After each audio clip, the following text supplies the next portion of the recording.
Audio Jungle.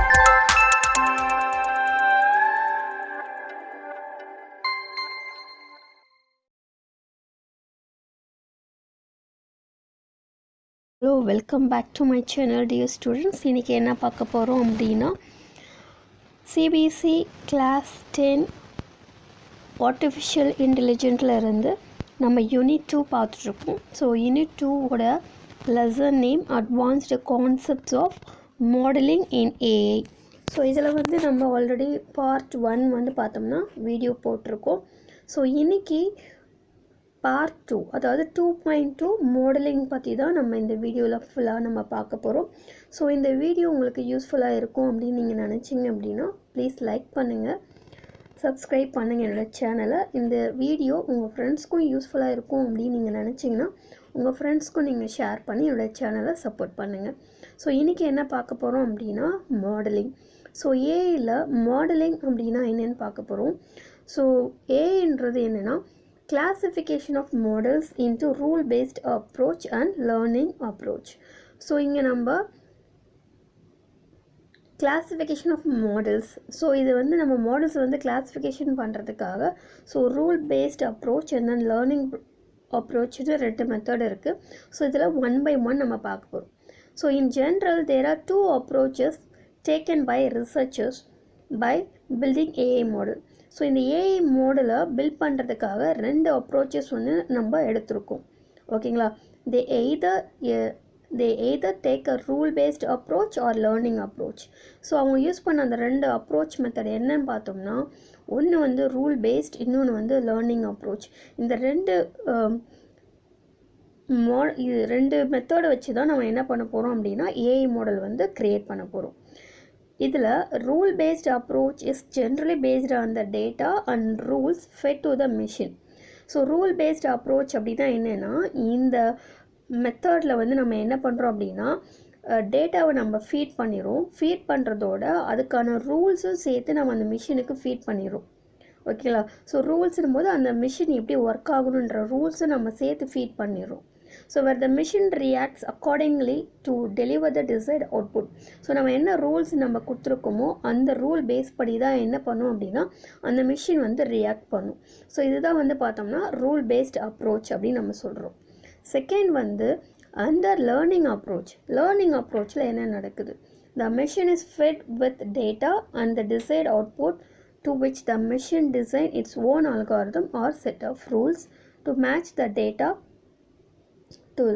to the desired output fed into the machine. So learning approach பொறுத்த வரைக்கும் the machine is fed with data. So இந்த learning அப்ரோச்சில் நம்ம மிஷினுக்கு டேட்டாவை வந்து ஃபெட் பண்ணிடும். ஓகேங்களா? And the decide output to which the machine designs is own algorithm. So நம்ம கொடுக்குற அந்த டேட்டாவை பொறுத்து அந்த மிஷினை என்ன பண்ணுது அப்படின்னா ஓன் அல்காரத்தை க்ரியேட் பண்ணுது. அப்படியும் இல்லைன்னா அதுவே வந்து பார்த்தோம்னா அதுக்கான ரூலை வந்து செட் பண்ணிடுது. ஸோ செட் பண்ணிவிட்டு to match the data to the decide output. அதாவது நம்ம என்ன டேட்டா கொடுத்தோமோ அந்த டேட்டாவுக்கு தகுந்த மாதிரி அல்காரத்தை க்ரியேட் பண்ணி ரூல்ஸை க்ரியேட் பண்ணி அந்த டேட்டாவுக்கு ரிலேட்டடான ஒரு அவுட்புட்டை வந்து இந்த மிஷினே வந்து எடுத்துக்கும். ஸோ இதுதான் வந்து பார்த்தோன்னா மாடலிங். ஸோ மாடலிங் பொறுத்த வரைக்கும் ரெண்டு அப்ரோச் இருக்குது. ஒன்று வந்து ரூல் பேஸ்ட் அப்ரோச், இன்னொன்று வந்து learning approach. So we'll see one by one deeply.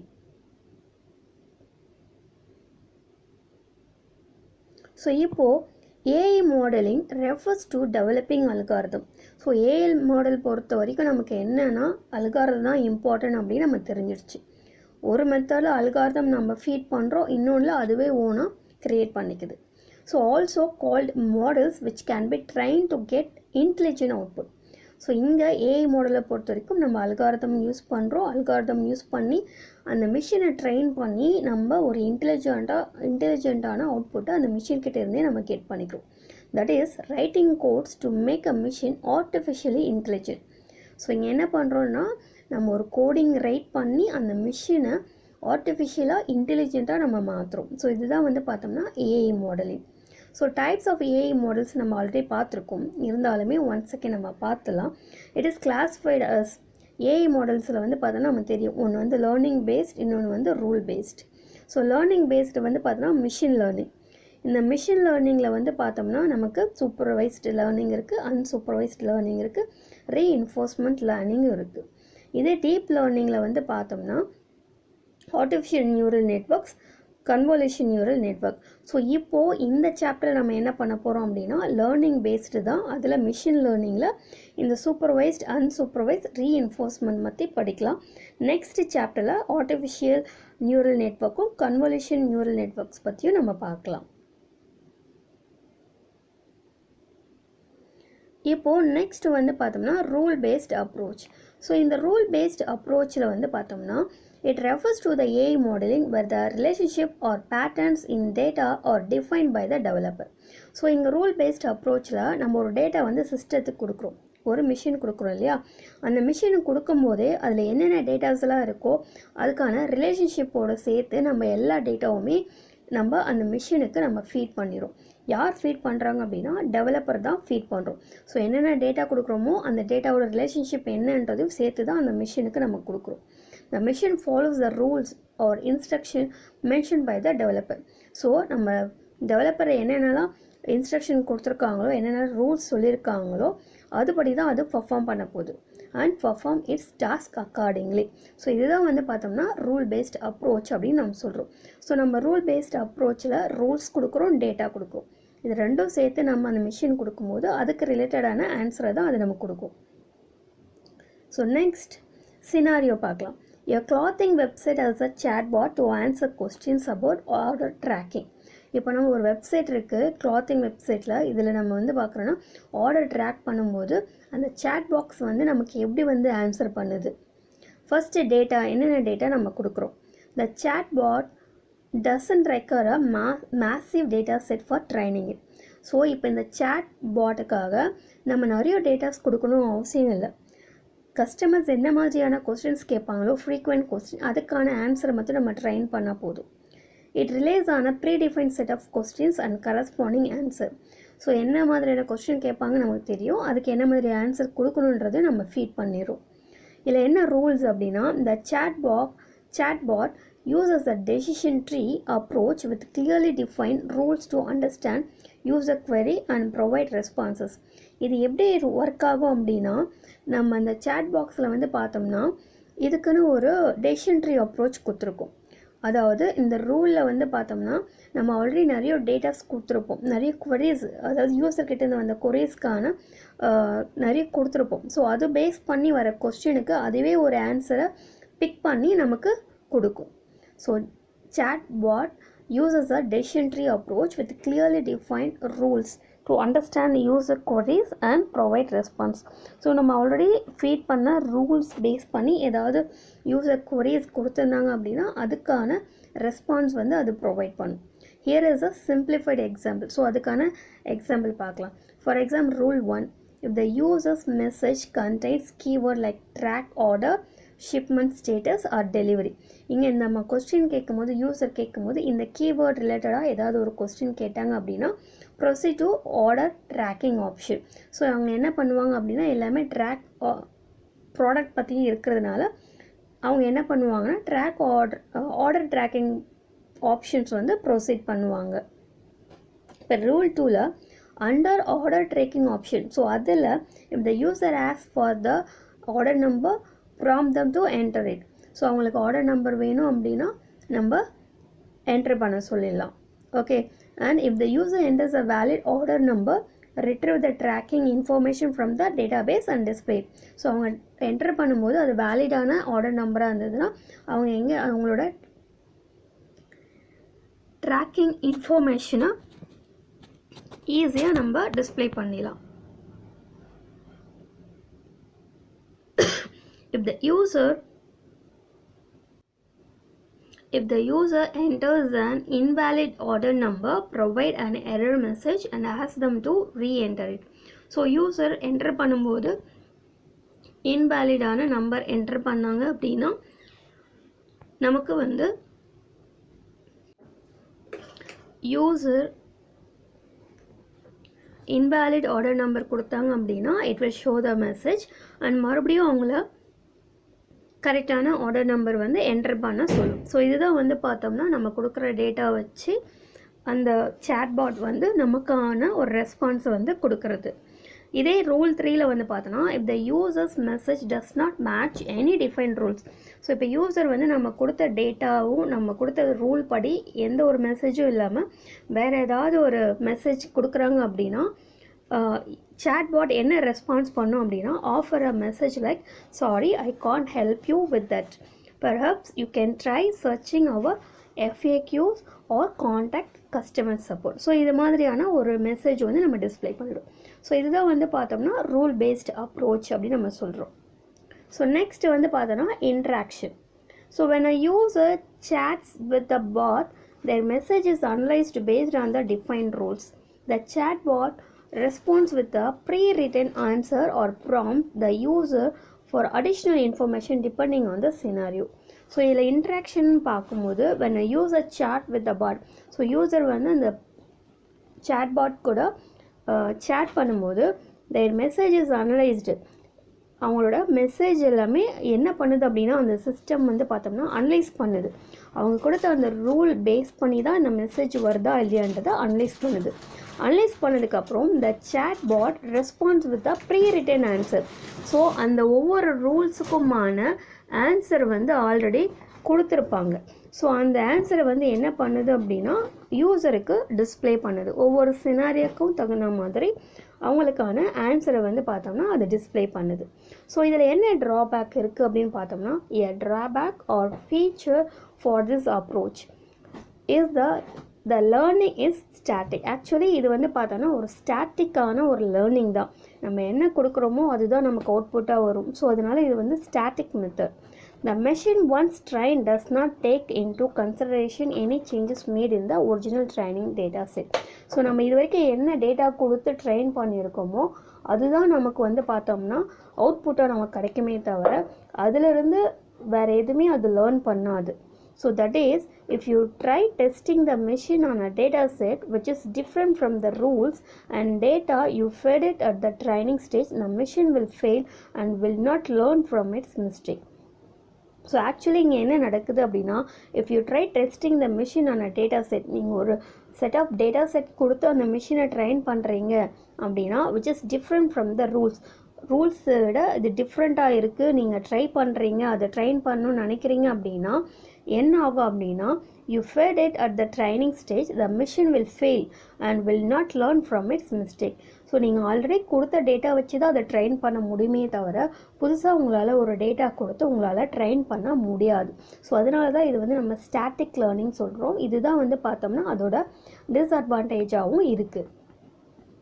So once trained, the model cannot improve itself on the basis of the feedbacks. So once நம்ம train பண்ணதுக்கப்புறம் இதால் என்ன பண்ண முடியாது அப்படின்னா அதை இம்ப்ரூவ் பண்ண முடியாது. ஓகேங்களா, அதை தன்னைத்தானே இம்ப்ரூவைஸ் பண்ண முடியாது. Thus machine learning gets introduced as an extension of this, as in that case the machine adapts to change in data and rules and follow the updated path only, while a rule based model does what it has been taught once. So actually இதில் வந்து என்ன அப்படின்னு பார்த்தோம்னா, the machine learning gets introduced as an extension to this, as in that case the machine adapts to change in data and rules and follow the updated path only. So இங்கே வந்து இந்த rule based மாடலில் வந்து பார்த்தோம்னா நம்ம என்ன data கொடுத்தோமோ அதுபடி தான் அது வந்து என்ன ஆகுனா செயல்படும். அதை தவிர்த்து நீங்கள் என்ன பண்ணாலுமே அது வந்து ஒர்க் ஆகாது. நீங்கள் என்ன டீச் பண்ணீங்களோ அதுதான் அது செய்யுமே தவிர எக்ஸ்ட்ராவாக அதுவாக ஓனாக லேர்ன் பண்ணி எதுவுமே பண்ணாது. இதுதான் வந்து பார்த்தோம்னா ரூல் பேஸ்டு மாடல். இப்போ லேர்னிங் பேஸ்டு அப்ரோச் அப்படின்னா என்னென்னா, a learning based approach is a method where a computer learns how to do something by looking at examples or getting feedback similar to how we learn from experience. So இதுக்கு முன்னாடி பார்த்தது நம்ம டேட்டாவும் கொடுக்குறோம், ரூலும் கொடுத்துரும், அது பேஸ் பண்ணி தான் அந்த மாடல் ஒர்க் ஆச்சு. பட் இங்கே இது கொஞ்சம் டிஃப்ரெண்ட்டானது லேர்னிங் பேஸ்ட் அப்ரோச். இந்த மெத்தடில் கம்ப்யூட்டர் என்ன பண்ணுது அப்படின்னா, learns how to do something by looking at examples. நம்ம கொடுக்குற ஃபீட்பேக் வச்சோ இல்லை நம்ம கொடுக்குற எக்ஸாம்பிள்ஸ் வச்சோ அது என்ன பண்ணுது அப்படின்னா அது தன்னைத்தானே லேர்ன் பண்ணிக்குது. எப்படின்னா அது நம்ம கொடுக்குற டேட்டா வச்சு அது என்ன பண்ணுதுன்னா எக்ஸ்பீரியன்ஸ் கெயின் பண்ணி அது மூலமாக அது என்ன பண்ணுதுன்னா லேர்ன் பண்ணிக்குது. So instead of being explicitly programmed for a task, இது வந்து என்ன சொல்கிறாங்க அப்படின்னா, நீங்கள் அந்த மாடலை வந்து ப்ரோக்ராம் பண்ணி நீங்கள் ஒர்க் பண்ணுறதை விட the computer learns to perform it by analyzing the data and finding pattern or rules on its own. But இங்கே நம்ம எந்த ஒரு ப்ரோக்ராமும் கொடுக்க போகிறதில்ல, அல்காரிதமும் கொடுக்க போகிறதில்ல. நம்ம கொடுக்குற டேட்டா வச்சு அதை எக்ஸ்பீரியன்ஸ் பண்ணி அதுவே ஒரு ரூலோ இல்லை அதுவே ஒரு பேட்டர்னோ கிரியேட் பண்ணி அது மூலமாக தான் இது ஒர்க் ஆக போகுது. ஸோ முழுக்க முழுக்க இந்த சிஸ்டமே லேர்ன் பண்ணி இந்த சிஸ்டமே ஒரு மாடலாக ட்ரெயின் பண்ணி அதுவே வந்து லேர்ன் பண்ணுது. இதுதான் வந்து பார்த்தோம்னா லேர்னிங் பேஸ்ட் அப்ரோச் அப்படின்னு சொல்கிறோம். ஓகேங்களா? ஸோ இதில் டேட்டாவோட நம்ம என்ன கொடுக்குறோம்னா ஆன்சர்ன்றது அது லேர்ன் பண்ணுது. ஸோ அது எல்லாமே கொடுக்கும்போது அது பேஸ் பண்ணி அந்த மிஷின் வந்து ஒர்க் ஆகும். For example, suppose you have a data set of 1000 images of random stray dogs of your area. இப்போ நம்மகிட்ட ஒரு 100 imagesோட டாக்ஸ் இருக்குது. ஓகேங்களா? Now you do not have any clue as to what trend is being followed in this data set, as you don't know their breed or color or any other feature. So இப்போ என்னோட AI மாடலுக்கு வந்து நான் 1000 images வந்து நமக்கு கொடுக்குறோம், ஒரு டாகோட image. But நமக்கு என்ன பண்ணணும்னு எனக்கு தெரியாது. I don't have any clue. ஓகேங்களா? ஸோ அது என்ன ப்ரீடுன்னு தெரியாது, என்ன கலருன்னு தெரியாது, அதோட ஃபீச்சர்ஸ் என்னன்றது கூட எனக்கு தெரியாது. thus you would put this into your learning approach based AI machine, and the machine would come up with various pattern it has observed in the future of this 1000 images. நான் இந்த 1000 இமேஜுமே அந்த AI மாடலுக்கு நான் கொடுக்கும்போது இந்த AI மாடலில் என்ன பண்ணுது அப்படின்னா, இதுவே வந்து ஒரு பேட்டர்னை க்ரியேட் பண்ணிக்குது. அது என்னெல்லாம் அந்த இமேஜஸ்லேருந்து அப்சர்வ் பண்ணுதோ அதிலிருந்து அதுவே ஒரு பேட்டர்ன் க்ரியேட் பண்ணி எல்லாமே வந்து பார்த்தோன்னா கிளாஸிஃபிகேஷன் பண்ணி வச்சுருக்கும். It might cluster the data on the basis of color, size, for style. So இது எப்படி கிளஸ்டர் பண்ணுது டேட்டாவை, எப்படி கிளாஸிஃபிகேஷன் பண்ணுது டேட்டாவை அப்படின்னு பார்க்கும்போது கலர் வைஸாகவும் சைஸ் வைஸாகவும் அதோட ஃபர் ஸ்டைல் பேஸ் பண்ணியும் அது என்ன பண்ணுன்னா குரூப் பண்ணுது. It might also come up with some very unusual clustering algorithm which you might not have even thought of it. So அதோடு மட்டும் இல்லாமல் நமக்கு ஐடியாவே வராத அளவு கூட அது வந்து என்ன பண்ணால் மைன்யூட்டாக அதை அண்டர்ஸ்டாண்ட் பண்ணிவிட்டு அதுவே கூட டிஃப்ரெண்ட்டான அல்காரிதத்தை அது ஓனாக வந்து லேர்ன் பண்ணிக்கும். ஸோ இதுதான் வந்து பார்த்தோன்னா லேர்னிங் அப்ரோச் அப்படின்னு நம்ம சொல்கிறோம். ஸோ இங்கே வந்து பார்க்கும்போது நம்ம டேட்டா கொடுக்குறோம். ஸோ அன்லேபிள் டேட்டா செட்டும் போது நான் எதுவுமே வகைப்படுத்தலை, எந்த ஒரு லேபிளிங் கொடுக்கல. but I have given the image to the model. So நம்ம என்ன பண்ணுறோன்னா training data set using அன்லேபிள் data set. இப்போது அன்லேபிள் டேட்டா செட்டை நம்ம என்ன பண்ண போகிறோம்னா ட்ரைன் பண்ண போகிறோம். அதுக்கு ஏஐ மாடலை கொடுக்கும்போது அது எப்படி நமக்கு அவுட்புட்டாக வருது அப்படின்னு பார்த்தோன்னா, clustering output based on pattern observe by the machine left side. ஓகேங்களா? Based on size.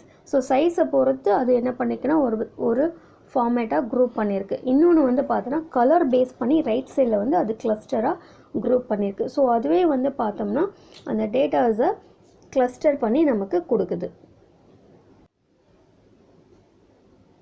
So next we can say that it refers to the AI modeling where the machine learns by itself under the learning based approach. So இதில் நம்ம ஈஸியாக சொல்லலாம், இந்த AI model வந்து பார்த்தோம்னா அதுக்கு தன்னைத்தானே அதுக்கு என்ன பண்ணிக்குது அப்படின்னா லேர்ன் பண்ணிக்குது. நம்ம கொடுக்குற டேட்டா வச்சு அதுவே லேர்ன் பண்ணி அதுவே அல்காரிதம் ரெடி பண்ணிக்குது, அதுவே ரூல்ஸு செட் பண்ணிடுது. The AI model gets trained on the data fed into it and then is able to design a model which is adaptive to the change in the data. That is, if the model is trained with X type of data and the machine designs the algorithm around it. So நம்ம என்ன விதமான data கொடுத்தாலும் பரவாயில்ல, அதுவே என்ன பண்ணுதுன்னா அதுக்கான அல்காரிதத்தை வந்து அந்த மிஷினே டிசைன் பண்ணிடுது. The model would modify itself according to the changes which occur in the data. So நீங்கள் ஏதாவது டேட்டாவில் மாடிஃபிகேஷன் பண்ணால் கூட அதுக்கு தகுந்த மாதிரி என்ன பண்ணுது அப்படின்னா அதுவே வந்து அல்காரிதத்தையும் டிசைன் பண்ணுது. So that all the exceptions are handle in this case. So என்ன விதமான டேட்டா இருந்தாலும் சரி, என்ன விதமான மிஸ்டேக்ஸோ இல்லை எக்ஸப்ஷன் இருந்தாலும் சரி, அது ஈஸியாக என்ன பண்ணும் அப்படின்னா அந்த டேட்டாவை பேஸ் பண்ணி இது ஹேண்டில் பண்ணிக்கும். For example, a learning-based spam email filter is a computer program that automatically identifies whether an incoming email is spam or not. So நமக்கு எல்லாருக்குமே தெரியும், நம்ம இமெயில் யூஸ் பண்ணிகிட்ருக்கோம். அந்த இமெயிலில் வந்து பார்த்தோன்னா நிறைய மெயில்ஸ் வந்தாலுமே ஒரு சில மெயில்ஸ் எல்லாமே அது ஸ்பேம் மெயிலுன்ட்டு ஈஸியாக அதுவே ஐடென்டிஃபை பண்ணி அது எல்லாத்தையுமே ஸ்பேம் ஃபோல்டரில் வந்து நமக்கு ஸ்டோர் ஆகிடுது. Instead of being explicitly programmed with the rules for identifying the spam, the filter learns from examples of labeled emails during a training phases. So இது எப்படி வந்து நம்ம பண்ணுறோம் அப்படின்னா, மிஷினே என்ன பண்ணுது அப்படின்னா, இந்த கொடுக்குற அந்த லேபிளை பொறுத்து இந்த மெயில்ஸ் எல்லாமே ஸ்பேம் இல்லைன்றதை அதுவே identify பண்ணிக்குது. So during training, the filter is provided with a large data set of emails, each labeled as either spam or legitimate, that is non-spam. So நம்ம டேட்டாவை வந்து எப்படி ஃபீட் பண்ணுறோம் அப்படின்னா, ஒரு லார்ஜ் செட் ஆஃப் டேட்டாவை நம்ம கொடுக்குறோம். அதில் வந்து பார்த்தோம்னா லேபிள்டும் இருக்குது, அன்லேபிள்டும் இருக்குது. ஓகேங்களா? ஸோ இதில் வந்து each labelled as spam and non spam. ஒவ்வொரு மெயிலும் நம்ம எப்படி கொடுக்குறோன்னா, ஸ்பேம்னு போட்டு ஒன்று கொடுக்குறோம், இன்னொன்று நான் ஸ்பேம் போட்டு மெயில்ஸ் வந்து நம்ம நிறைய டேட்டாவை வந்து நம்ம கொடுக்குறோம். The filter analyzes the content and characteristics of these emails, such as words used, center, information. So இங்கே என்ன பண்ணுது அப்படின்னா, இந்த ஃபில்டரை வந்து நம்ம அந்த இமெயில் இருக்கிற கண்டென்ட்டை பொறுத்தும், அதோட கேரக்டரிஸ்டிக்ஸ் பொறுத்தும், அதில் யூஸ் பண்ண வேர்டை பொறுத்தும், சென்டரோட இன்ஃபர்மேஷன் பொறுத்தும் அண்ட் ப்ரெசன்ஸ் ஆஃப் அட்டாச்மெண்ட்டை பொறுத்தும் அது என்ன பண்ணுது அப்படின்னா, அது ஸ்பேமா இல்லை ஸ்பேம் இல்லையான்றதை அது ஐடென்டிஃபை பண்ணுது. So using machine learning algorithm, the filter learns to recognise patterns that distinguish spam from legitimate emails. So கொடுக்கப்பட்ட அந்த words, information, centre information and attachment பொறுத்து அது என்ன பண்ணுது அப்படின்னா, ரெகக்னைஸ் பண்ணி எது ஸ்பேம் இல்லைன்றதை அதை கிளாஸிஃபிகேஷன் பண்ணுது. So once train, the filter can classify new incoming emails as spam or not spam based on the pattern it learn. So already நம்ம டேட்டா கொடுத்துருக்கோம், ஃபீட் பண்ணியிருக்கோம், அது பேஸ் பண்ணி அது என்ன பண்ணுது அப்படின்னா, எந்த மெயில்ஸ் வந்தாலும் அது ஈஸியாக கிளாஸிஃபிகேஷன் பண்ணிடுது. It continuously adapts and improves its accuracy over time as it encounters new example. So இது என்ன பண்ணும் அப்படின்னா, நியூ எக்ஸாம்பிள்ஸ் கிடைக்கிற வரைக்கும் அது கிடைச்ச டேட்டா வச்சு அது என்ன பண்ணுதா, கிளாஸிஃபிகேஷன் பண்ணும். ஸோ புதுசாக ஒரு எக்ஸாம்பிள் வந்ததுன்னா அதையும் அது என்ன பண்ணிக்கும்னா லேர்ன் பண்ணிக்கும். So this learning paste approach allows the filter to effectively identify and filter out spam mails, helping users manage their email inbox more efficiently. So now categories of machine learning based model. So learning based approaches are indeed a broad category that encompasses both machine learning and deep learning. So இதில் வந்து பார்த்தோன்னா ரெண்டு learning இருக்குது. ஒன்று வந்து machine learning and deep learning, ரெண்டுமே தான் இது வந்து பார்த்தோம்னா என்கம்பஸ் பண்ணியிருக்கு.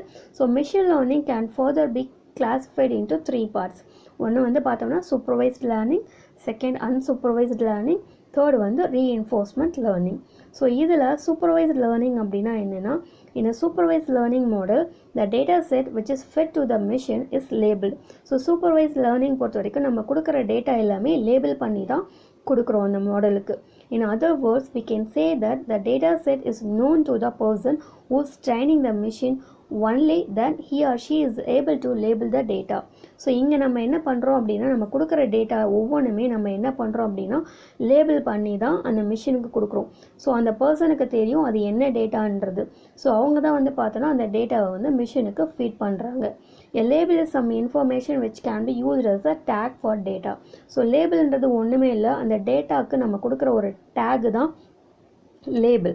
For example, students get grades according to the marks they secure in the examination.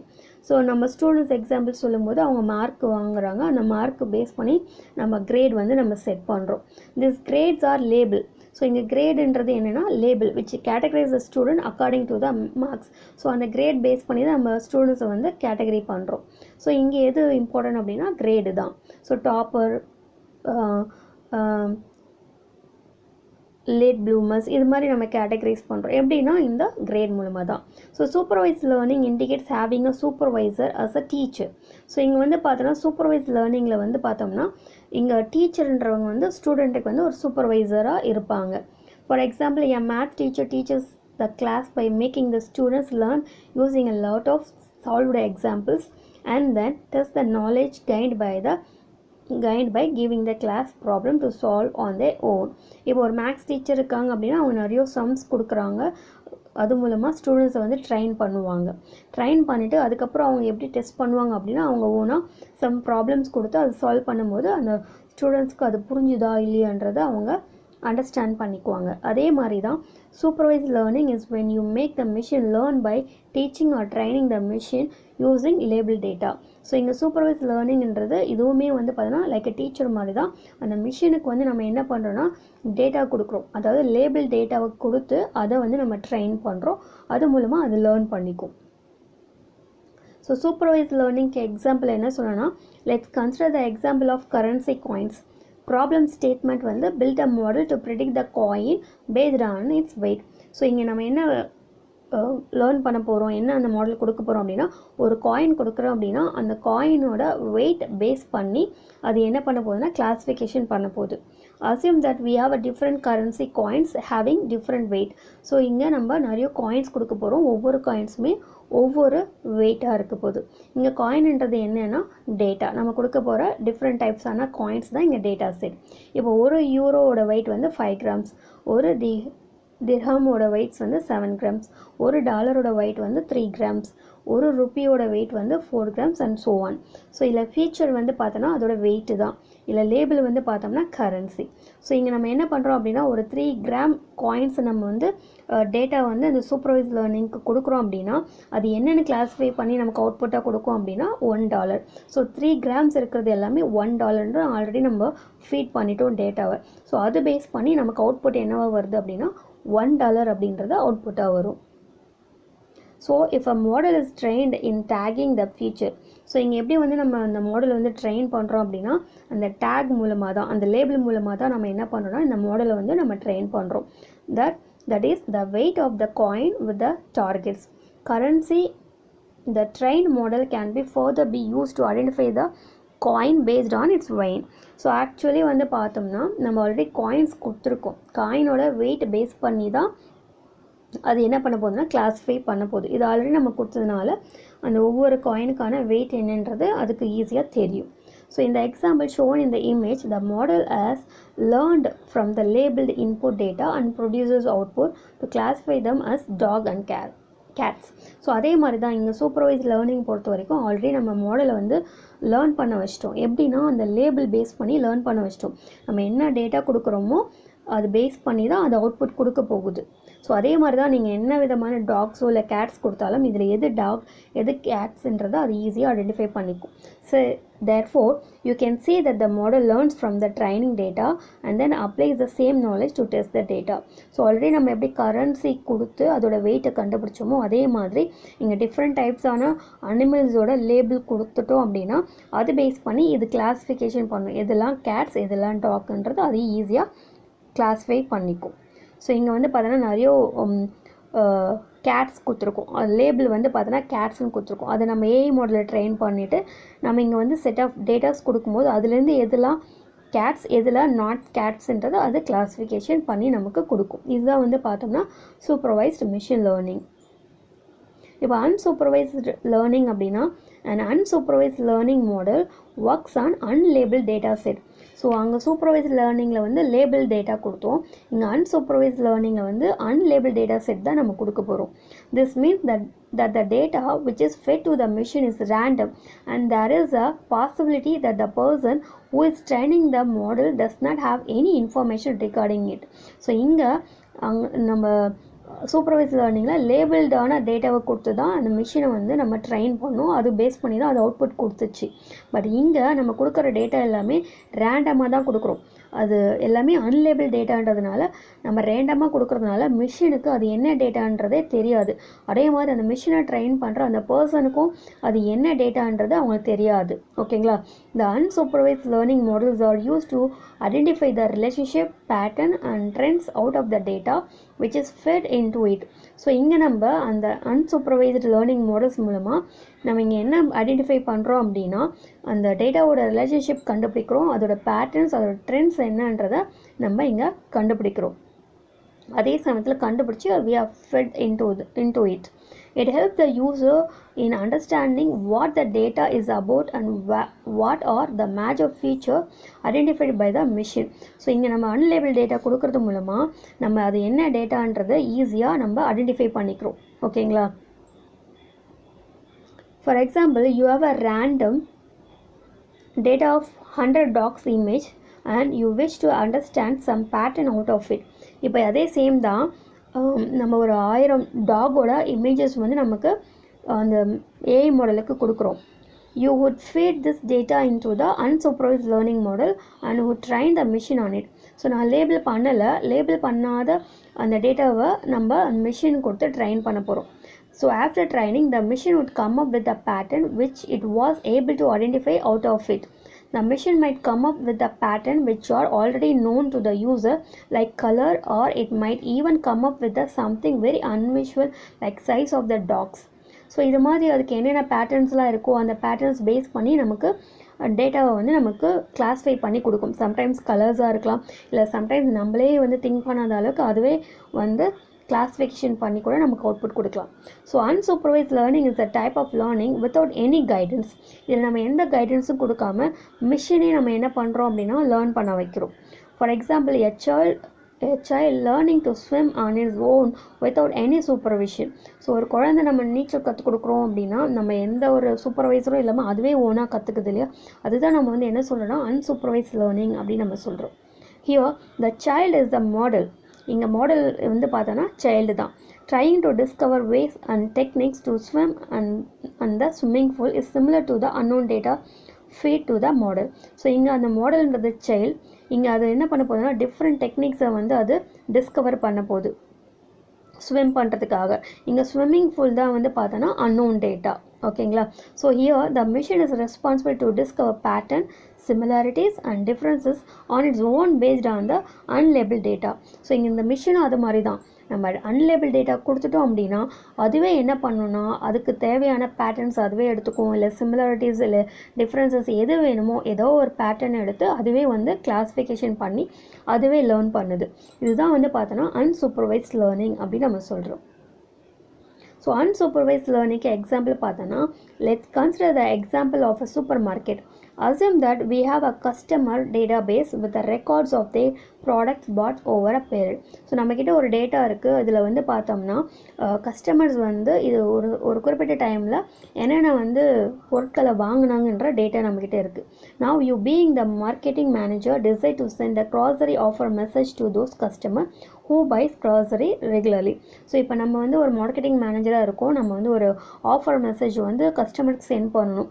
So யாரெல்லாம் அந்த பொருட்களை வாங்கியிருக்காங்களோ அவங்களுக்கு எல்லாருக்குமே அந்த ஆஃபர் மெசேஜ் சென்ட் பண்ணும்.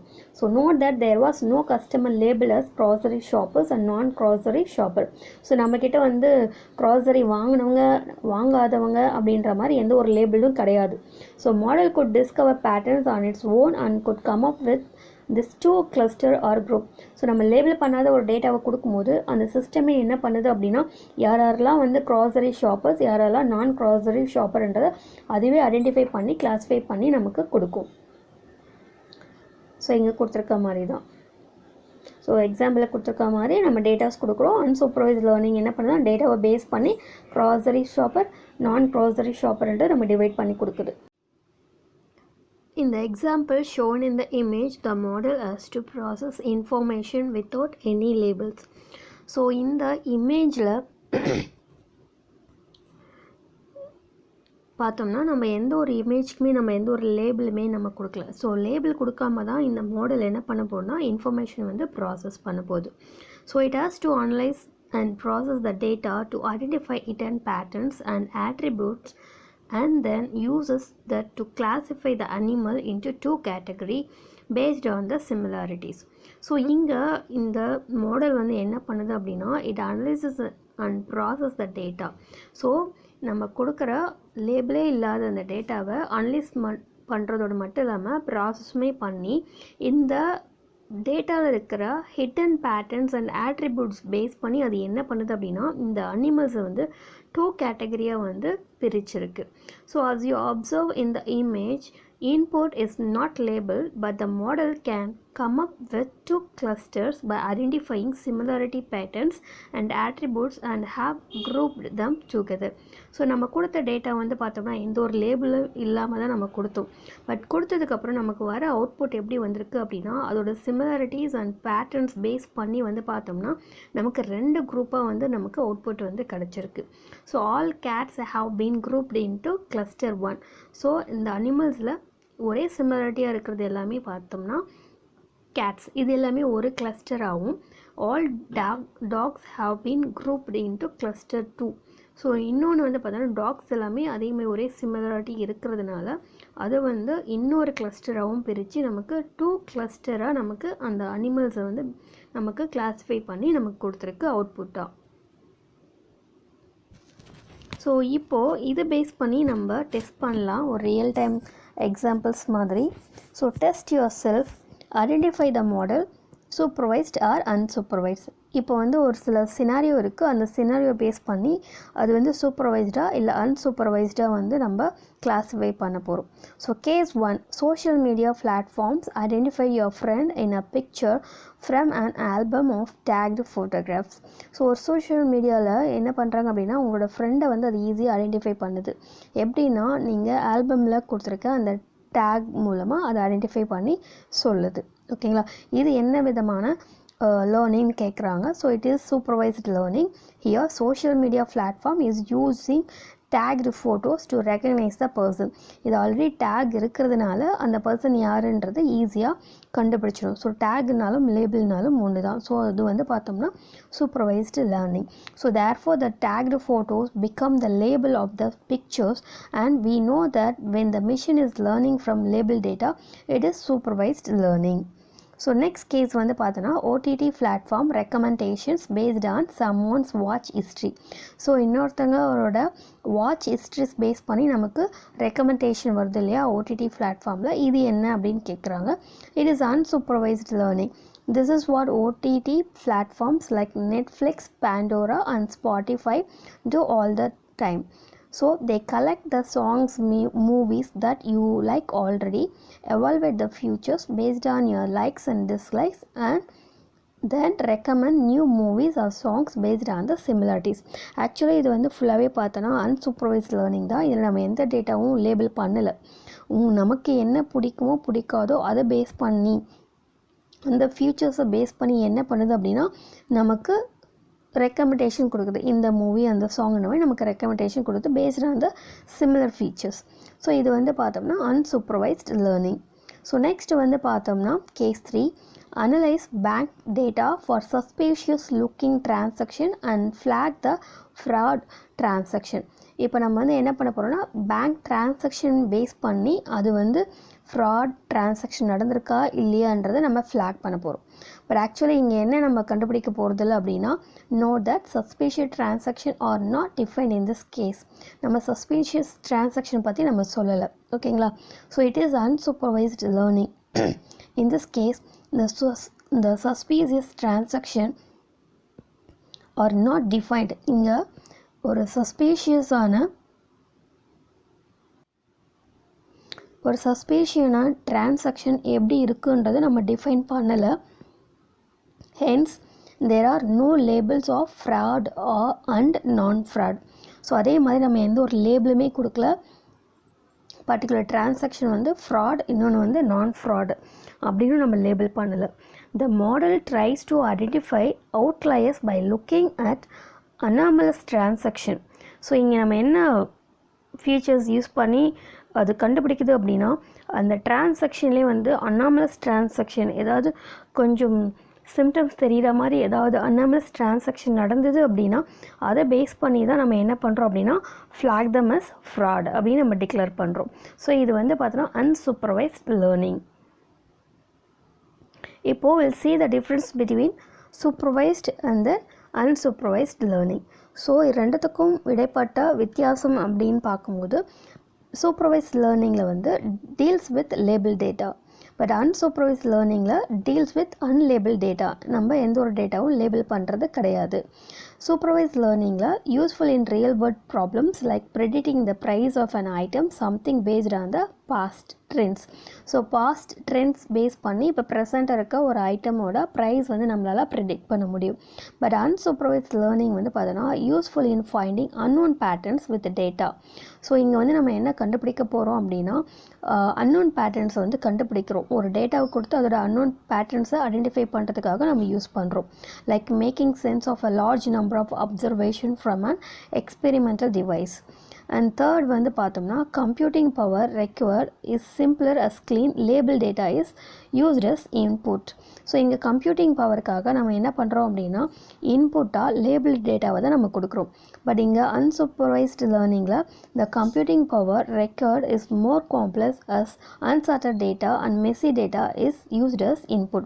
பட் அன்சூப்பர்வைஸ்ட் லேர்னிங்கில் நம்ம கொடுக்குற டேட்டா எல்லாமே அன்சார்ட்டடான டேட்டாவும் மெஸ்ஸியான டேட்டாவும் தான் நம்ம இன்புட்டாக கொடுக்குறோம்.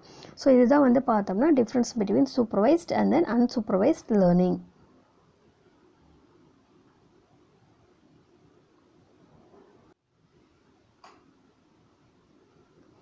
Next, reinforcement learning அப்படின்னா என்னன்னு பார்க்கலாம். This learning approach enables a computer to make a series of decisions that maximize the reward metric for the task without human intervention and without being explicitly programmed to achieve the task. இங்கே actually reinforcement லேர்னிங்கிறது என்னென்னா முழுக்க இங்கே ஹியூமனோட interaction எதுவுமே இருக்காது. நம்ம ஒரு டேட்டாவை வந்து கம்ப்யூட்டருக்கு ஃபீட் பண்ணிட்டோம் அப்படின்னா அதுவே வந்து சீரியஸ் ஆஃப் டெசிஷன்ஸ் நிறைய டெசிஷன் எடுக்குது. பேஸ்ட் ஆன் த டேட்டாவை பொறுத்து அதுவே டெசிஷன் எடுத்து அதுவே வந்து பார்த்தோன்னா ஒரு சூப்பரான ஒரு டாஸ்க்கை வந்து அதுவே கம்ப்ளீட் பண்ணுது. இதில் எந்த ஒரு ப்ரோக்ராமோட இன்டர்வென்ஷனும் இல்லாமல் அந்த டாஸ்க்கும் கம்ப்ளீட் பண்ணுது. ஸோ இதுதான் வந்து பார்த்தோன்னா ரீஇன்ஃபோர்ஸ்மெண்ட் லேர்னிங். இது எல்லாமே டெசிஷன் தான், ட்ரையல் அண்ட் எரர் மாதிரி தான். டெசிஷன் எடுக்கும், அதுலேருந்து அது லேர்ன் பண்ணிக்கும், அது மூலமாக தான் அது டாஸ்க்கை வந்து கம்ப்ளீட் பண்ண போகுது. இதில் டேட்டா மட்டும்தான் நம்ம கொடுப்போமே தவிர இதில் ஹியூமனை வந்து ஒரு அல்காரதமோ இல்லை ரூல்ஸோ எதுவுமே நம்ம செட் பண்ண போகிறது கிடையாது. ட்ரையல் அண்ட் எரர் பேஸ் தான் இது எல்லாமே பண்ண போகுது. ஸோ இதுதான் வந்து பார்த்தோம்னா ரீஇன்ஃபோர்ஸ்மெண்ட் லேர்னிங் அப்படின்னு சொல்கிறோம். ஸோ ரீஇன்ஃபோர்ஸ்மெண்ட் லேர்னிங்க்கு எக்ஸாம்பிள் என்னென்னு பார்த்தோன்னா reinforcement learning is a type of learning in which a machine learns to perform a task through a repeated trial and error method. நான் ஆல்ரெடி சொன்ன மாதிரி இது ஃபுல்லாகவே இந்த மிஷின் டேட்டாவை கெட் பண்ணதுக்கப்புறம் ட்ரையல் அண்ட் எரர் மெத்தட் மூலமாக இட் வில் லேர்ன். ஓகேங்களா? அதுக்கப்புறம் தான் அது ஒரு டாஸ்க்கை பெர்ஃபார்ம் பண்ணும். So let's say you provide an image of an apple to the machine and ask the machine to predict it.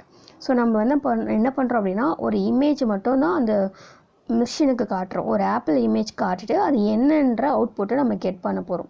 So reinforcement learning use பண்ணிவிட்டு the machine first predicts it as cherry and you give negative feedback then it's incorrect. So முதல்ல நம்ம அந்த பிக்சரை காட்டுறோம், அது என்ன பண்ணுது அப்படின்னா செரி நமக்கு வந்து ஒரு அவுட்புட் கொடுக்குது. அதுக்கு நம்ம என்ன பண்ணுறோம் அப்படின்னா கரெக்ட் இல்லைன்னு சொல்லிடுறோம். So now the machine learns that is not a cherry. So நம்மளோட அவுட்புட் மூலமாக அது என்ன கற்றுக்குது அப்படின்னா அது செரி இல்லைன்றதை அது லேர்ன் பண்ணுது. Then again you ask the machine to predict the fruit by giving an image of an apple as input. இப்போது மறுபடியும் என்ன பண்ணுறோன்னா அந்த ஆப்பிளோட இமேஜை நம்ம காட்டுறோம். now it is not a cherry. So நமக்கு இப்போது அந்த சிஸ்டத்துக்கு தெரியும் அது செரி இல்லைன்றது, ஏன்னா இது ஆல்ரெடி லேர்ன் பண்ணிடுச்சு. it predict it as an apple and you give positive feedback then it's correct. So இப்போது அது ஆப்பிள்னு சொன்னதுக்கப்புறம் you will give the positive feedback. So அதை பேஸ் பண்ணி அதுதான் கரெக்டுன்றதை அது ஃபிக்ஸ் பண்ணிக்கும். So now the machine learns that this is an apple. So இதுதான் வந்து பார்த்தோம்னா reinforcement model. So what makes it different, இதில் என்ன டிஃப்ரெண்ட் பார்க்கும்போது for supervised learning and unsupervised learning you need to have a pretty good idea of the data that you have, what's going on and how to solve the problem. So இந்த சூப்பர்வைஸ்டாக இருக்கட்டும் அன்சூப்பர்வைஸ்டாக இருக்கட்டும் நம்ம ஒரு data கொடுத்ததுக்கப்புறம் தான் இதில் என்ன நடக்கும், இது எப்படி சால்வ் பண்ணுன்றது நமக்கு தெரிய வரும். But however you will frequently encounter situation where you have to deal with a large complex problem spaces. So அதே மாதிரி அந்த டேட்டாவை பொறுத்து எங்கெங்கெல்லாம் ப்ராப்ளம் வருன்றது நம்மளால் டீல் பண்ண முடியும். ஏன்னா ரெண்டுத்துலையுமே வந்து பார்த்தோம்னா ஹியூமனோட இன்ட்ராக்ஷன் வந்து இருக்குது. இங்கே தேர்ட் பாயிண்டில் you may need to respond to unforeseen environment and you don't have sufficient data on those specific scenarios. The environment may change. So அதே மாதிரி இப்போ நம்ம வந்து ஒரு என்விரான்மெண்ட் கண்டிஷன்ஸ் வந்து நம்ம இன்புட்டாக கொடுக்குறோம் அப்படின்னா அதில் நிறைய சேஞ்சஸ் நடக்கும்ன்றதுனால நிறைய சினாரியோஸ் இருக்கிறதுனால நம்மளால் ஈஸியாக ப்ரிடிக்ட் பண்ண முடியாது. The environment may change hence your system needs to be adaptive. So reinforcement learning will be important because it doesn't require a lot of pre existing knowledge or data to provide useful solution. So இப்போ ஒரு climate சேஞ்சுக்குன்னு வரும்போது என்னால் சூப்பர்வைஸ்டோ இல்லை unsupervised லேர்னிங்கோ என்னால் கொடுக்க முடியாது. For example climate சேஞ்சில் அடிக்கடி change ஆகிட்டே இருக்கும்போது நான் என்ன மெத்தட் யூஸ் பண்ண போகிறேன் அப்படின்னா ரீஇன்ஃபோர்ஸ்மெண்ட் லேர்னிங் தான் பண்ண முடியும். ஸோ இந்த டெம்பரேச்சரில் என்ன நடக்கும்ன்றதை அது லேர்ன் பண்ணிக்கும், அது நோட் பண்ணிக்கும். ஸோ ஒவ்வொரு கிளைமேட் சேஞ்ச் அப்போ அது என்னன்றது அது ப்ரிடிக்ட் பண்ணுறதுனால நெக்ஸ்ட் டைம் அந்த கிளைமேட் வரும்போது அது என்னன்றது அது ஈஸியாக ஐடென்டிஃபை பண்ணி நமக்கு அவுட்புட்டை கொடுக்கும். ஸோ இதுதான் வந்து பார்த்தோம்னா ரீஇன்ஃபோர்ஸ்மெண்ட் லேர்னிங். ஸோ அதே மாதிரி பார்த்தோன்னா they have given some example. AI learns to park. ஒரு பார்க்கிங் பண்ணுறதுக்கு கூட நம்ம என்ன பண்ணுறோம்னா ரீஇன்ஃபோர்ஸ்மெண்ட் லேர்னிங் தான் யூஸ் பண்ணுறோம். அதே மாதிரி deep mind AI learned how to walk. ஒரு ரோபோட் வந்து எப்படி வாக் பண்ணுன்றதையும் இந்த ரீஇன்ஃபோர்ஸ்மெண்ட் மூலமாக தான் லேர்ன் பண்ணுது. Summary of ML models. இப்போ நம்ம ML models machine learning models தான் நம்ம பார்த்துட்டு இருந்தோம். So supervise learning models are used when we want to determine relationship through training. So supervise learning பொறுத்த வரைக்கும் ட்ரைனிங் மூலமாக தான் நம்ம என்ன பண்ணுறோன்னா டிட்டர்மைன் பண்ணுறோம். But unsupervised learning models are used when we want to discover new patterns from the data. So unsupervised learning வந்து பார்த்தோம்னா ஒரு புது டேட்டாவை நம்ம புது பேட்டர்னை டிஸ்கவர் பண்ணுறதுக்காக நம்ம யூஸ் பண்ணலாம். நம்ம கொடுத்த டேட்டாவை பேஸ் பண்ணி நியூ பேட்டர்ன் நம்ம கண்டுபிடிக்கலாம். ரீஇன்ஃபோர்ஸ்மெண்ட் லேர்னிங் சொல்லும்போது are used when we want to implement machine learning through a reward mechanism. So இது ரெண்டத்தை விட அட்வான்ஸ்ட் ரிவார்ட் மெக்கானிசம் பார்க்கும்போது ரீஇன்ஃபோர்ஸ்மெண்ட் லேர்னிங் தான். ஸோ நம்ம என்ன டேட்டா கொடுத்தாலும் சரி இல்லை டைரெக்டாக நம்ம அந்த ஒரு டேட்டாவை கொடுக்கும்போது அதுக்கான அவுட்புட் என்னன்றது ஈஸியாக அதை கெஸ் பண்ணி நமக்கு சொல்லிடும். ஸோ இதுதான் வந்து பார்த்தோம்னா மிஷின் லேர்னிங் மாடல்ஸ். ஸோ இங்கே இமேஜும் கொடுத்துருக்காங்க. ஃபேமிலி ஆஃப் மிஷின் லேர்னிங் மாடல்ஸில் சூப்பர்வைஸ் லேர்னிங் இருக்குது, அன்சூப்பர்வைஸ் லேர்னிங் இருக்குது, ரீஇன்ஃபோர்ஸ்மெண்ட் லேர்னிங்கும் இருக்குது. ஸோ இதில் சூப்பர்வைஸ் லேர்னிங்ன்றது டிட்டர்மைன் ரிலேஷன்ஷிப் த்ரூ ட்ரைனிங் மூலமாக அது ரிலேஷன்ஷிப் என்னன்றதை டிட்டர்மைன் பண்ணிடும். அன்சூப்பர்வைஸ் லேர்னிங்ன்றது டிஸ்கவர் நியூ பேட்டர்ன்ஸ். ரீஇன்ஃபோர்ஸ்மெண்ட் லேர்னிங்ன்றது learn by rewarding action. So இதுதான் வந்து பார்த்தோம்னா summary of ML models. Sub categories of supervise learning model. இப்போ இந்த சூப்பர்வைஸ் லேர்னிங் மாடலே சப் கேட்டகரிஸ் இருக்குது. ஒன் பை ஒன் பார்க்கலாம். அதில் ஒன்று வந்து பார்த்தோன்னா கிளாஸிஃபிகேஷன் மாடல், இன்னொன்று வந்து பார்த்தோம்னா ரெக்ரெஷன் மாடல். ஸோ இதில் கிளாஸிஃபிகேஷன் மாடல் அப்படின்னா என்னென்னா here the data is classified according to the labels. So நம்ம இங்கே கொடுக்குற டேட்டா எப்பயுமே லேபிளோட தான் கொடுக்குறோம் இல்லையா. ஸோ அந்த லேபிளை வச்சு நம்ம என்ன பண்ண போகிறோம் அப்படின்னா டேட்டாவை கிளாஸிஃபை பண்ண போகிறோம். ஸோ அதுதான் கிளாஸிஃபிகேஷன் மாடல். ஃபார் எக்ஸாம்பிள் இந்த grading system students are classified on the basis of the grades they obtain with respect to the marks in the examination. So எல்லாருமே வந்து மார்க் எடுக்கிறாங்க தான். அந்த மார்க் வந்து நம்ம எப்படி பிரிக்கிறோம்னா கிரேட் மூலமாக தான் ஸ்டூடெண்ட்ஸை வந்து நம்ம பிரிக்கிறோம். ஸோ டாப்பர், ஸ்லோ லேர்னர் அப்படின்ற மாதிரி நம்ம பிரிக்கிறோம். So this model works on discrete data set which means the data need to be continuous. So datas வர நம்ம என்ன பண்ணுறோம் அப்படின்னா கிளாஸிஃபிகேஷன் பண்ணிகிட்டே இருக்கும். ஸோ இதுதான் வந்து பார்த்தோம்னா classification model. So example of classification model, in this case the model would be trained on historical weather data that include temperature information labeled as hot or cold. So இங்க இந்த கிளாஸிஃபிகேஷனுக்கு நம்ம எடுத்திருக்க example என்ன அப்படின்னா weather condition தான். So already historical weather data வந்து நம்ம என்ன பண்ணியிருக்கோம் அப்படின்னா கொடுத்துருக்கோம், ஃபீட் பண்ணியிருக்கோம். எப்படி லேபிள் பண்ணி தான் கொடுத்துருக்கோம். ஒன்று வந்து ஹாட்டுன்ட்டோ இன்னொன்று வந்து கோல்டு அப்படின்ட்டு கிளாஸிஃபை பண்ணி லேபிள் பண்ணி தான் நம்ம அந்த மாடலுக்கு கொடுக்க போகிறோம். The model would learn the pattern the differentiate hot and cold weather based on the factors. So இப்போ என்ன பண்ண போகுது அந்த மாடல் அப்படின்னா எதெல்லாம் ஹாட் எதெல்லாம் கோல்டுன்றத பேட்டர்னை பேஸ் பண்ணி நமக்கு கிளாஸிஃபை பண்ணி அவுட்புட்டாக கொடுக்க போகுது. ஸோ ஃபஸ்ட்டு வந்து பார்த்தோம்னா location. So average temperature varies graphically. So ஒவ்வொரு லொக்கேஷனுக்கும் என்ன மாதிரியான டெம்பரேச்சர். சீசன், இதில் சம்மரில் எப்படி இருக்குது, வின்டரில் ஹை அண்ட் லோ டெம்பரேச்சர் எவ்வளவுன்றது. அதே மாதிரி ஹுமிடிட்டி. ஸோ இது பேஸ் பண்ணி தான் நம்ம என்ன பண்ண போகிறோம்னா கிளாஸிஃபிகேஷன் பண்ணி வச்சுருக்கோம். ஸோ என்ன கிளைமேட்டாக இருந்தாலும் அது ஈஸியாக கண்டுபிடிச்சிடும். ஸோ இப்போது when presented with weather data for tomorrow, so நாளைக்கு எப்படி இருக்குன்றதை நம்ம எப்படி கண்டுபிடிக்கலாம். The trained classification model would analyze these factors and predict the most likely category hot or cold weather tomorrow. So இது வரைக்கும் கொடுத்த டேட்டா இன்னைக்கு வரைக்கும் இருக்கிற டேட்டா பேஸ் பண்ணி நாளைக்கு எப்படி இருக்குன்றதை அதால் ப்ரிடிக்ட் பண்ண முடியும். So classifying email as spam or not. நம்ம இதுக்கு முன்னாடி பார்த்தா அந்த கிளாஸிஃபிகேஷன் அதாவது ஸ்பேமா இல்லை ஸ்பேம் மெயில் இல்லையான்னு கண்டுபிடிச்சோம்ல, அதே மாதிரி தான். The model is shown tons of emails both real ones like from friends or colleague and spam. So நமக்கு நிறைய மெயில்ஸ் வரும், சம்டைம் ஃப்ரெண்ட்ஸ் கிட்ட கொலீக்ஸ் கிட்டேருந்து வரலாம், இல்லைனா சம் ஸ்பேம் மெயில்ஸும் வரலாம். The model learns what makes an email look like spam. So இந்த மாடலுக்கு தெரியணும் எப்படி வந்து ஒரு ஸ்பேம் இருக்குன்றத நம்ம அதுக்கு லேர்ன் பண்ணிடணும். ஓகேங்களா? the model learns what makes an email look like spam. So இந்த மாடலுக்கு வந்து லேர்ன் பண்ணியிருந்துருக்கணும் ஒரு ஸ்பேம் மெயில் எப்படி இருக்கும் அப்படின்ட்டு. ஒன்ஸ் நம்ம ட்ரைன் பண்ணிட்டோம் அப்படின்னா the model sees a new email. ஒரு இமெயில் அது ரிசீவ் பண்ணுது அப்படின்னா it analyzes the clues in the email and decides is this spam or not. So நம்ம ஆல்ரெடி ஃபீட் பண்ணியிருக்கோம் டேட்டாவை, ஒரு ஸ்பேம் எப்படி இருக்குன்றது நம்ம ட்ரைன் பண்ணுறதுனால இப்போ புதுசாக ஒரு மெயில் வரும்போது அதில் இருக்கிற அந்த க்ளூஸ் பேஸ் பண்ணி என்ன பண்ணுதுன்னா அனலைஸ் பண்ணி அது ஸ்பேமாக இல்லையான்றதை அது ஈஸியாக கண்டுபிடிக்குது. It assigns a category spam or not spam, just like sorting your mail. So நம்ம முன்னாடியே நம்ம பார்த்த மாதிரி தான் இங்கே 3 மெயில்ஸ் இருக்குது, ரெட் கலரில் 2, பிளாக் கலரில் 1. அதை நம்ம கிளாஸிஃபிகேஷன் மாடலில் கொடுக்கும்போது என்ன ஆகுது அப்படின்னா ரெட் கலர் இருக்கிறதெல்லாம் ஸ்பேமாகவும் இன்பாக்ஸில் இருக்கிறது பிளாக் கலரும் கொடுத்துருது. ஸோ 2 கேட்டகரியாக பிரித்து நமக்கு கிளாஸிஃபை பண்ணுது. இதுதான் வந்து பார்த்தோம்னா classification model. In modern day, email classifiers identify if the email is spam and have evolved into other categories such as social, advertisement, notification, etc. So இப்போ ஸ்பேம் மட்டும் இல்லாமல் இப்போ கரண்ட் ட்ரெண்டில் நீங்கள் பார்த்தீங்கன்னா தெரியும், சோஷியல் மெயில்ஸு, அட்வர்டைஸ்மெண்ட்டு, நோட்டிஃபிகேஷன்றது எல்லாத்தையுமே filter பண்ணி கிளாஸிஃபை பண்ணி தான் நமக்கு வருது. So similar models are increasingly being used in messaging applications. Now we'll see the second model, that is regression model. So regression model அப்படின்னா என்னென்னா such model work on continuous data. So இது எப்படி நம்ம ரீஎன்ஃபோர்ஸ்மெண்ட்டில் datas கொடுக்க learn பண்ணிச்சோ அதே மாதிரி இதுவும் கண்டினியூஸாக நம்ம டேட்டா கொடுக்க அதுலேருந்து தான் இது ஒர்க் பண்ண போகுது. For example, if you wish to predict your next salary, then you would put in the data of your previous salary any increments etc.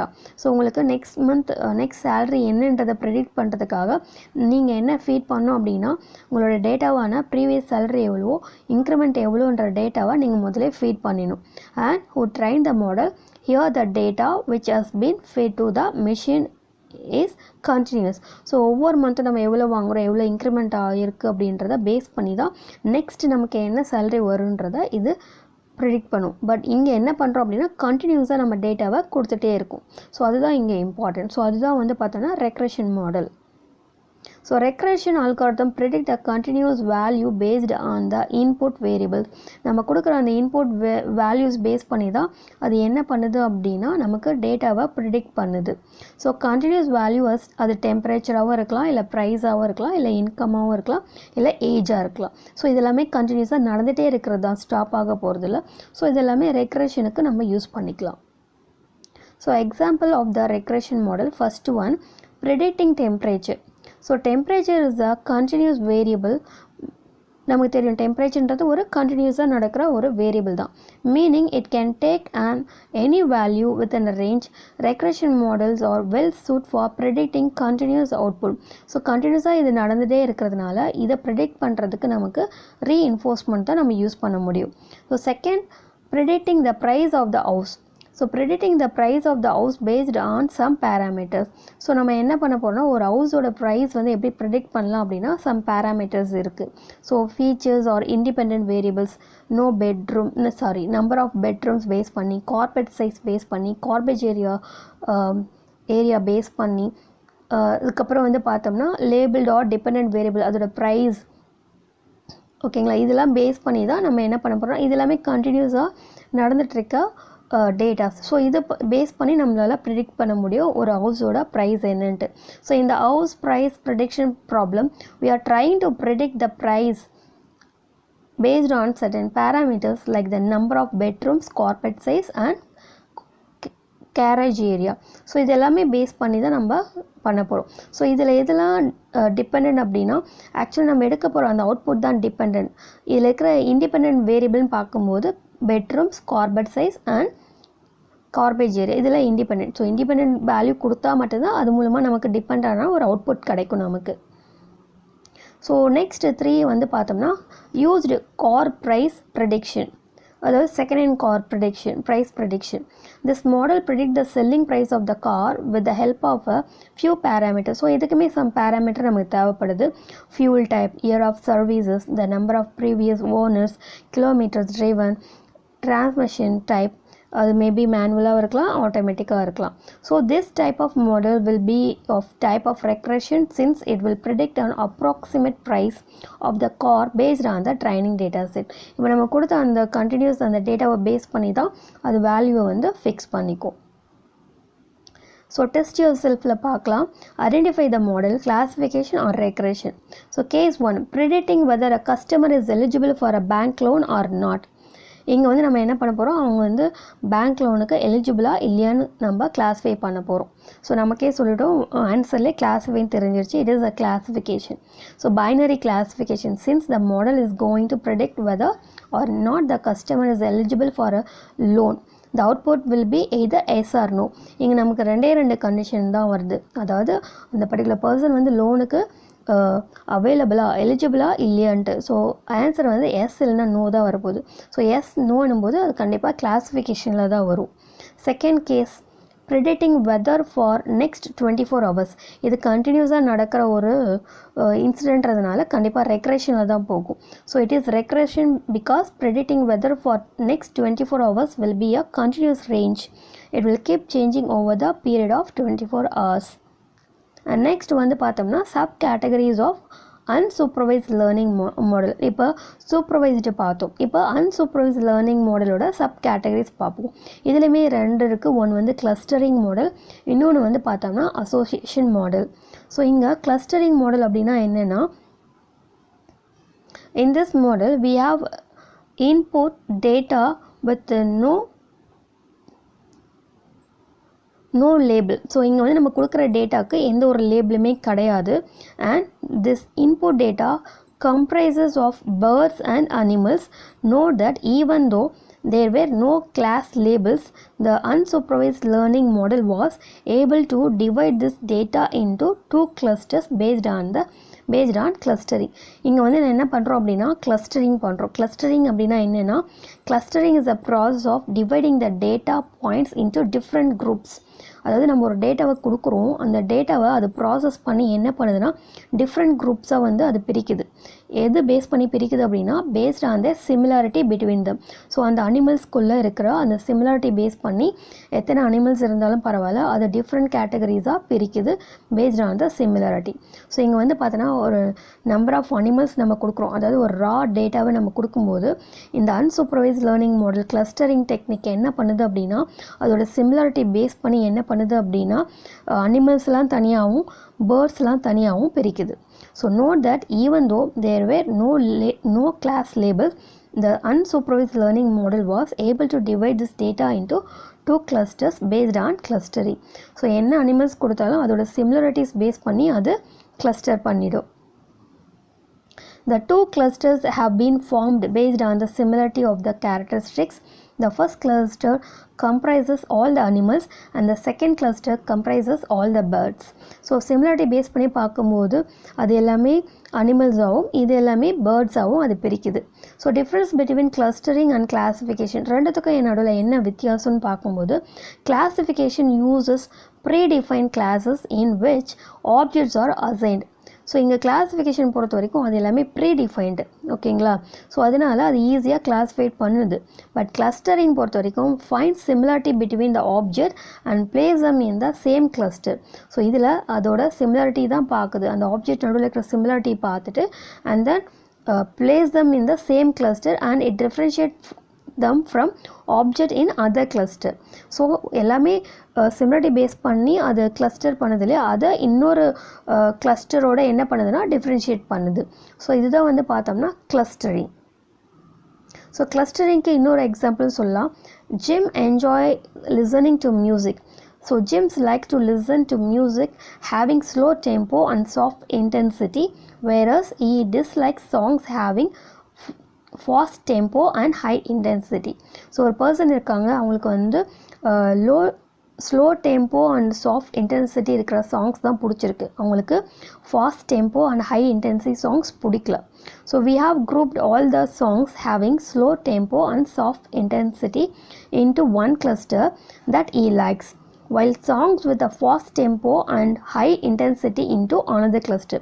So நிறைய சாங்ஸ் இருந்தாலுமே அதில் சாஃப்ட் டெம்போவில் இருக்கிறதெல்லாம், அதாவது ஸ்லோ டெம்போவில் இருக்கிறதெல்லாம் ஒரு கிளஸ்டராகவும் ஹை டெம்போவில் இருக்கிறதெல்லாம் இன்னொரு கிளஸ்டராகவும் பிரிச்சிடும். So now if we listen to a new song X with a slow tempo and soft intensity, could you predict will he like the song X or not? இப்போது அவங்க ஒரு song நம்ம கொடுக்குறோம், அந்த சாங் வந்து பார்த்தோன்னா ஸ்லோ டெம்போலையும் சாஃப்ட் இன்டென்சிட்டியாகவும் இருக்குது. இப்போது நம்மளால் அது ஈஸியாக ப்ரெடிக்ட் பண்ண முடியுமா கேட்குறாங்க அந்த சாங் என்னன்ட்டு. This is how clustering techniques work. இப்போ எப்படி நம்மளால் ஈஸியாக கண்டுபிடிக்க முடியுதோ அதே மாதிரி அந்த மிஷினாலையும் ஈஸியாக கண்டுபிடிக்க முடியும். The clustering model will able to identify clusters based on some similarities or patterns which are not defined in the input. So நம்ம இன்புட்டில் எதுவுமே நம்ம பண்ண போகிறதில்ல, ஆல்ரெடி நம்ம கிளஸ்டர் பண்ணதை பேஸ் பண்ணி தான் அது என்ன பண்ணுது அப்படின்னா டிஃப்ரென்ஷியேட் ஐடென்டிஃபை பண்ணிவிட்டு அதுலேருந்து ப்ரெடிக்ட் பண்ண போகுது அவுட்புட்டை. For example tempo and intensity are the only features known. நமக்கு தெரிஞ்சது இன்டென்சிட்டியும் டெம்போ மட்டும்தான். But clusters based on likes and dislikes have been grouped together and give an us output. So இங்கே வந்து பார்த்தோன்னா லைக்ஸ் அண்ட் டிஸ்லைக்ஸ் பேஸ் பண்ணி நம்ம என்ன பண்ணுறோம் அப்படின்னா அவுட்புட்டை வந்து எடுக்கலாம். So similar techniques are used in OTT. ஓடிடியில் இதே மாதிரி தான், நமக்கு எது பிடிக்கும் எது பிடிக்காது இந்த ரெண்டு கிளஸ்டர் பேஸ் பண்ணி தான் நமக்கு அவுட்புட்டை வந்து அது கொடுக்கும். ஓகேங்களா. ஸோ நெக்ஸ்ட் வந்து பார்த்தோம்னா அசோசியேஷன். அசோசியேஷன் அப்படின்னா என்னென்னா, it is an unsupervised learning method that is use to find interesting relationship between variables from the database. So இங்கே என்ன பண்ணுறோம் அப்படின்னா it is used to find interesting relationship. So நம்ம என்ன பண்ண போகிறோம் அப்படின்னா we are going to find out the relationship between variables from the database. நம்ம ஒரு நம்பர் ஆஃப் டேட்டாஸ் வந்து கொடுத்துருப்போம். ஸோ அதில் இருக்கிற அந்த வேரியபிள்ஸ்குள்ளே இருக்கிற ரிலேஷன்ஷிப் பேஸ் பண்ணி தான் நம்ம என்ன பண்ண போகிறோம் அப்படின்னா அவுட்புட்டை வந்து ப்ரெடிக்ட் பண்ண போகிறோம். பார்க்கலாம் எக்ஸாம்பிளோட. ஸோ இங்கே பார்த்தீங்கன்னா தெரியும், consider super market example wherein customer A buys bread, butter and milk. Customer B buys rice, bread and butter. So இங்கே கஸ்டமர் ஏ வந்து என்னென்ன வாங்கியிருக்காங்க அப்படின்னா bread, butter, milk. Customer B வந்து rice, bread and butter. So based on the purchase pattern of customers A and B, can you predict any customer X who buy bread will most probably buy. So இப்போ customer A and B base பண்ணி can you predict any customer, எந்த கஸ்டமராக இருந்தாலும் பரவாயில்ல, அவங்க who buys bread will most probably by. So நமக்கு தெரியுது யாராக இருந்தாலும் என்ன பண்ணுவாங்க அப்படின்னா, ஸோ அவங்களோட அதிகமாக வாங்கினதில் வந்து பார்த்தோன்னா ப்ரெட்டு தான் வாங்கியிருக்காங்க. கஸ்டமர் ஏயும் அதான் வாங்கியிருக்காங்க, கஸ்டமர் பியும் அதான் வாங்கியிருக்காங்கன்னும் போது இது ரெண்டுத்துலேயும் பார்க்கும்போது எது அதிகமாக வாங்கியிருக்காங்க அப்படின்னா பட்டர் அண்ட் தென் ப்ரெட், அதுதான் அதிகமாக வாங்கியிருக்காங்க. ஸோ அந்த காம்பினேஷனில் தான் வாங்குறதுக்கு நிறைய வாய்ப்பு இருக்குது. ஓகேங்களா. ஸோ அதுதான் இங்கே சொல்கிறாங்க, கஸ்டமர் எக்ஸ் வந்து ப்ரெட் இல்லைன்னா பட்டர் தான் வாங்குவாங்க அப்படின்ட்டு. So based on the purchase pattern of other customer, we can predict that there is high probability that any customer who buys bread will most probably buy butter. So நம்ம அவங்க purchase பண்ணதை base பண்ணி நம்மளால் ஈஸியாக இன்னொரு customer என்ன அதிகமாக வாங்குவாங்க, அந்த ப்ராபபிலிட்டியில் எது வாங்குவாங்கன்றதை நம்மளால் ஈஸியாக தெரிஞ்சுக்க முடியுது. So therefore, such meaningful association can be useful to recommend item to customers. So நம்ம இது மாதிரி கஸ்டமர்ஸ் அதிகமாக இதெல்லாம் வாங்கியிருக்காங்க, எப்படி நம்ம வந்து ஃப்ளிப்கார்ட், அமேசானில் வந்து 4+ ரேட்டிங் பேஸ் பண்ணி நமக்கு வந்து நம்ம ஒரு ப்ராடக்டை வாங்குகிறோம். ஸோ அதே மாதிரி தான் இங்கேயுமே. So we are giving the recommendation items to the customers. This is called association rule. Okay. So இப்போ நம்ம பார்க்கலாம், இது வரைக்கும் நம்ம பார்த்தது எல்லாத்தோட மிஷின் லேர்னிங்கோட ஃபுல் சம்மரைசேஷன் தான் இப்போ பார்க்க போகிறோம். So summary of detailed classification of ML data. So machine லேர்னிங்கில் வந்து பார்த்தோம்னா சூப்பர்வைஸ்ட் லேர்னிங் இருக்குது, அதே சமயத்தில் அன்சூப்பர்வைஸ்ட் லேர்னிங்கும் இருக்குது, ரீஎன்ஃபோர்ஸ்மெண்ட் லேர்னிங்கும் இருக்குது. ஸோ சூப்பர்வைஸ்ட் லேர்னிங்கில் வந்து பார்த்தோம்னா லேபிள் கொடுக்கும், அன்சூப்பர்வைஸில் லேபிளே இருக்காது. ரீஎன்ஃபோர்ஸ்மெண்ட் வந்து பார்த்தோம்னா ட்ரையல் அண்ட் எரர் தான். ஸோ இந்த சூப்பர்வைஸ்ட் லேர்னிங்கில் 2 இருக்குது, ஒன்று வந்து கிளாஸிஃபிகேஷன், ரெக்ரெஷன். அன்சூப்பர்வைஸ்ட் லேர்னிங்கில் வந்து கிளஸ்டரிங் இருக்குது, அசோசியேஷன் இருக்குது. ஸோ இதுதான் வந்து பார்த்தோம்னா இந்த யூனிட்டில் செகண்ட் சாப்டர் செகண்ட் டாபிக்னு கூட சொல்லலாம். ஸோ இன்னும் ஒன் மோர் டாபிக் இருக்குது, அது நெக்ஸ்ட் கிளாஸில் நம்ம பார்க்கலாம். ஸோ இந்த